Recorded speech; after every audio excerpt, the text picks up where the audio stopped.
Alright, how's everybody doing? It's Monday, February 11th. I know I didn't make too many videos over the weekend, but I'm going to try to get back to my normal routine.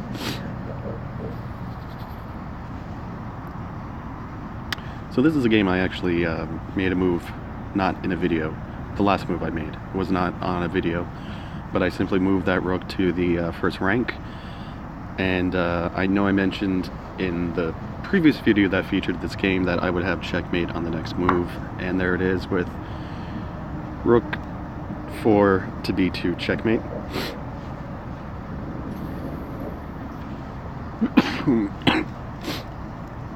Now ordinarily, checkmating schemes like this with the rooks versus a lone king won't work, because the king can always just step one more down or one more back. But in this case, a pawn at a3 is impeding the king's ability to do so.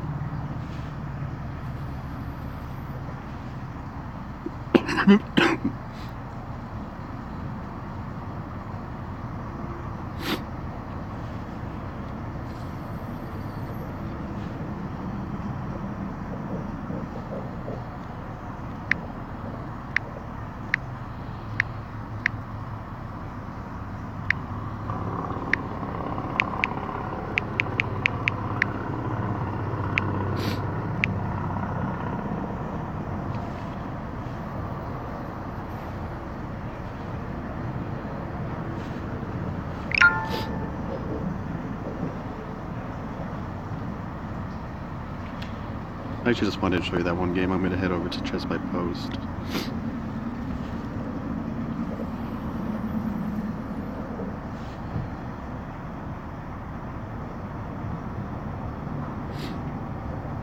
Alright, now the idea here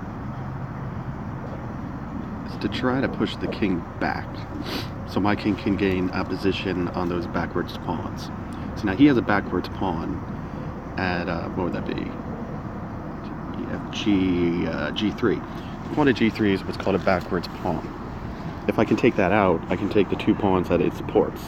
Now, I don't necessarily have a backwards pawn, I have two pawns that are supporting a forwards pawn. So that forward pawn has two defenders, whereas the backwards pawn defends two pawns. So it's a liability and quite often a target when you have these king-pawn endgames. Now, of course, I'm going to use the knight as best I can to push the king around in combination with the king, my own king, in any opposition it exerts.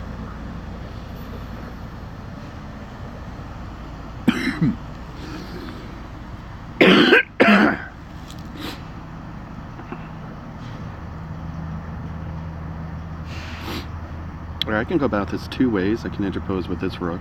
Actually, three ways, I suppose. I could interpose with this rook, or I could interpose with the queen. Now what's nice about that is it's also a direct attack on the queen. So even if we do have an exchange, he would be up a pawn, but I'm going to take this. It's a little more aggressive of an option.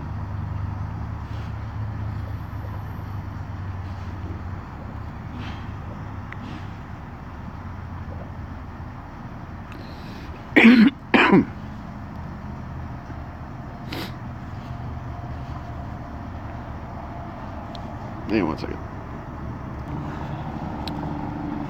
I effectively hit the cough button if this was radio. I mean, I cough in these videos, but that was a big one. I wanted to get recorded.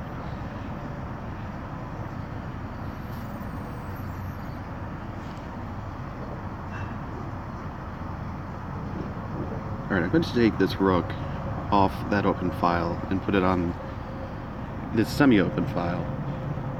What's good about this is I can target that pawn. Now he could also just play something like rook to e7. Excuse me, rook to d7. Yeah, rook to d7 would simply stop that, but it's going to free up some things, shuffle things around. Oh, you know what? I just realized something. That drops the knight, doesn't it? That would drop the knight, but then I could pick up. I can recover from that, because see, here's what may happen. So if he comes here, I just realized that that queen was acting as a defender.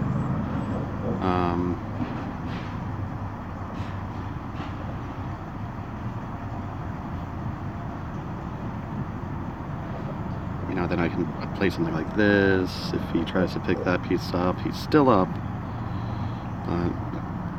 Oh well, so I guess I made a bit of a mistake there.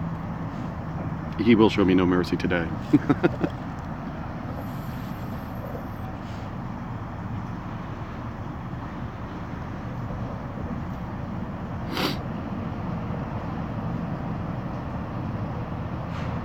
Now, if he makes the mistake of taking this hanging pawn, I have checkmate.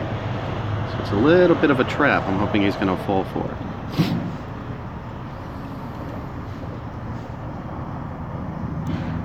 This is okay because the queen is the first in that file. If it was the rook, he could exchange the rooks. I mean, rooks may still get exchanged, we'll see.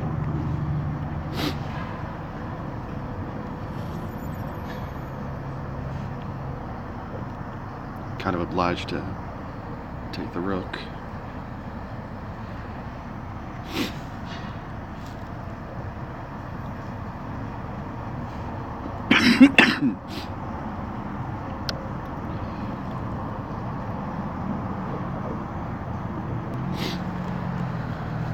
That was a strong play for him.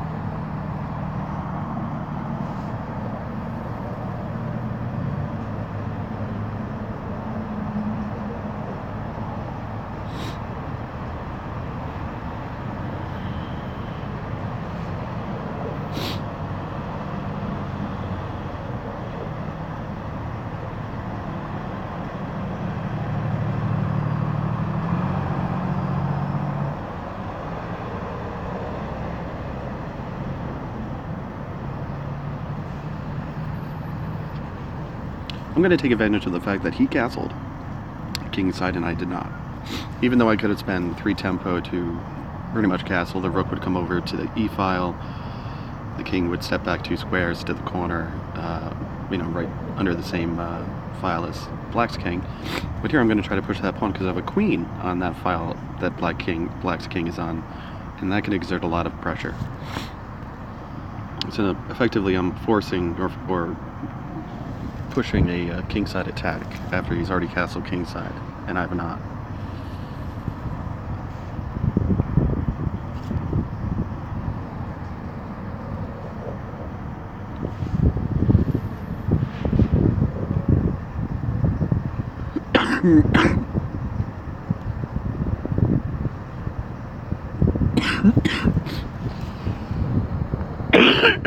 Excuse me. Alright, let's start pushing these pawns here on an open file. Whoops, here's my timer. Alright, I'll have to catch you guys on the next break, which might be soon. I think I might take lunch in a few minutes, actually. Alright, catch you all later.